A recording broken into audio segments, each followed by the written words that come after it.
1958 चीन में एक नया युग शुरू हो रहा था।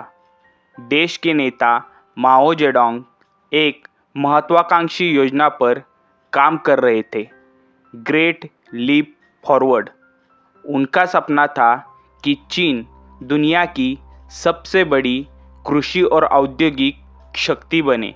लेकिन इस सपने को साकार करने के लिए उन्होंने एक ऐसा फैसला लिया जिसने इतिहास की सबसे भयावह आपदाओं में से एक को जन्म दे दिया। इस फैसले का नाम था 4 किट अभियान। मकसद था 4 जीवों का सफाया: चूहे, मक्खियाँ, मच्छर और गोरैया। चूहों से बीमारियां फैलती थी, मच्छर मलेरिया लाते थे, मक्खियाँ भोजन दूषित करती थी। लेकिन गौरैया क्यों? क्योंकि सरकार को लगा कि वे किसानों की सबसे बड़ी दुश्मन है। वे खेतों से अनाज चुरा रही थी।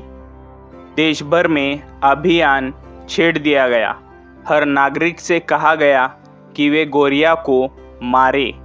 बच्चे, बूढ़े, जवान सब ने मिलकर तवे और ढोल पीटे, शोर मचाया ताकि गौरैयाएं लगातार उड़ती रहे और बैठने की जगह न मिले। वे थक कर गिर पड़ी और मर गई। उनके घोंसले तोड़ दिए गए, अंडे नष्ट कर दिए गए और चूजों को मार दिया गया। शुरुआत में ये अभियान सफल दिखा।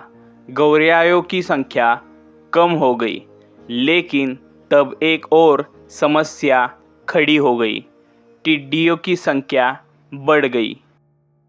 गौरैयाएं सिर्फ अनाज ही नहीं बल्कि टिड्डियों और अन्य हानिकारक कीड़ों को भी खाती थी। अब जब गौरैयाएं नहीं रही तो टिड्डियों ने पूरे खेत को चट कर लिया। नतीजा विनाश। 1959 से 1961 के बीच चीन ने इतिहास के सबसे भीषण अकाल का सामना किया। 4.5 करोड़ लोग मारे गए। लोगों के पास खाने को कुछ नहीं था। वे घास और पेड़ की छाल खाने को मजबूर हो गए। जब सरकार को अपनी गलती का एहसास हुआ तब तक बहुत देर हो चुकी थी।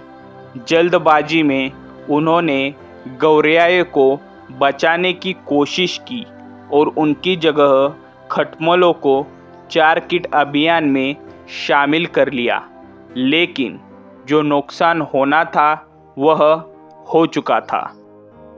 यह घटना हमें एक महत्वपूर्ण सीख देती है। प्रकृति के संतुलन से छेड़छाड़ के भयानक परिणाम हो सकते हैं।